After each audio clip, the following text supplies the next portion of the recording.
perdida, por favor, ayúdame y clarifícame con un acordeón que me hagas cómo y qué elementos tienen el plan de mejora continua para que ya pueda empezar y tenerlo listo para este nuevo comienzo escolar. Además, al tener un acordeón, puedo regresar cada vez para ver de qué se trata. Hola, Lynn. Bueno, lo voy a intentar. Espero que te ayude. Trataré de hacer ese acordeón que me pides. Primero, es importante ver cómo plantear y organizar desde los diferentes ámbitos, ¿ok? Veamos primero, por ejemplo, desde el ámbito de aula, que se refiere a establecer los objetivos de los que ya estuvimos hablando y a identificar formas de mejorar y de evaluar el cambio. Y esto lo tenemos que hacer de forma permanente, en donde se vea como un circuito de retroalimentación continua y esa será la base.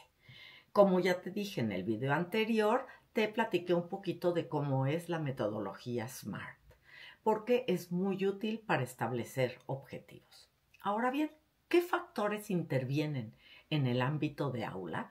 Bueno, pues se construye a partir del programa analítico. Desde el inicio debemos tener muy claro cuáles son las estrategias de diagnóstico que vamos a llevar a cabo, ¿ok? No olvidemos tomar en cuenta el aprovechamiento académico, que debemos de verlo tanto de forma individual como grupal.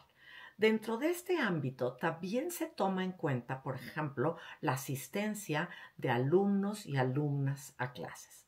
Para los proyectos que planteamos, nos basamos en los libros de texto gratuitos y a partir de ellos se llevan a cabo las prácticas docentes, pero también puedes hacerlo desde otros libros. Otros aspectos muy importantes de tomar en cuenta son las condiciones familiares que tienen los estudiantes de nuestro entorno. Ahora bien, todo esto se relaciona con la convivencia escolar. ¿Estamos de acuerdo?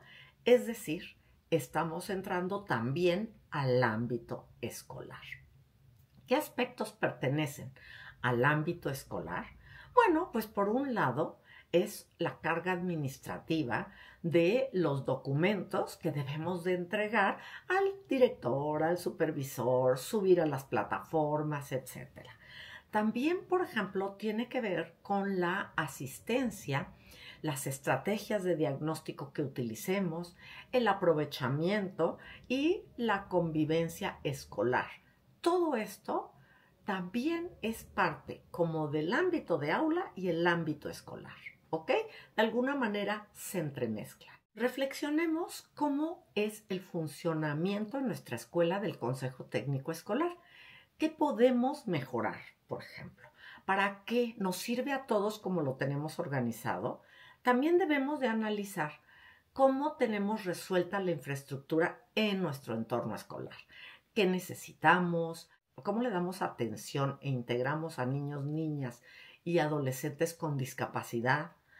Si los docentes, por ejemplo, tienen alguna condición especial o los estudiantes se toman estas en cuenta, ¿cómo es, por otro lado, el trabajo colectivo? ¿Qué estrategias de salud planteamos y de salud socioemocional que acompañen los momentos de crisis o en el día a día en la escuela? ¿Tenemos planeado algo? ¿Se promueve, por ejemplo, la formación docente?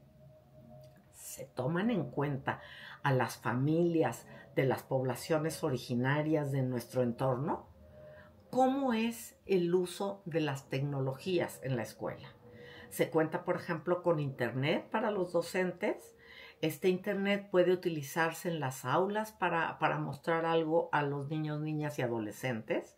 ¿Hay computadoras? ¿Qué tipo de tecnologías hay en nuestra escuela?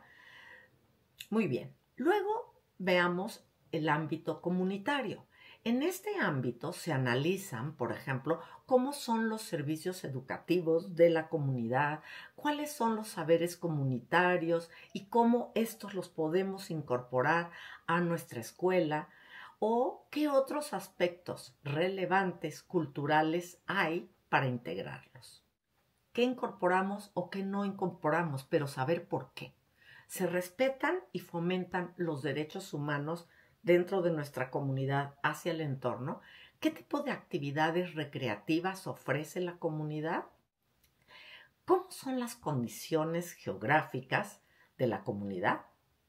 Por ejemplo, ¿se recibe migración de otros lados? ¿Qué se hace? ¿De nuestra comunidad emigran familias a otros lados? ¿Cómo es la infraestructura pública y privada? ¿Qué medios de transporte hay? ¿Qué se hace con la violencia familiar, escolar? ¿Se cierran los ojos ante ellas o se toman medidas? Por otro lado, ¿qué tipo de tradiciones hay en la comunidad? ¿Cuáles son las actividades socioeconómicas de las que predominan en la comunidad? Hablar de ellas en la escuela. ¿Por qué es importante esto? Porque de esa manera conocemos regional, internacional, nacional. Es decir, nuestras comunidades son parte de un mundo más allá de la comunidad. Y es importante que los niños, niñas, alumnos, alumnas sepan de estas situaciones nacionales o internacionales relevantes y cómo éstas pueden influir en el país, en el estado, en la región. Hay diferentes contextos, pero realmente todo está interrelacionado, ¿ok? Por eso es que debemos de tomarlo en cuenta en las escuelas también. Por otro lado, por ejemplo, hay conflictos armados en la región, en el país, en otros países. ¿Cómo nos afectan? Los conflictos sociales, por ejemplo, la comunidad, el país, el mundo, todo esto toma asuntos importantes. Bueno, Aline, aquí te dejo este pequeño acordeón que espero que te ayude para manejar este tema. La verdad sí, muchas gracias. Si te gustó la cápsula, dale like, suscríbete, comparte, dale click a la campanita y aquí te pongo unos enlaces a otros videos de este consejo técnico escolar de esta sesión intensiva. Y hasta la próxima.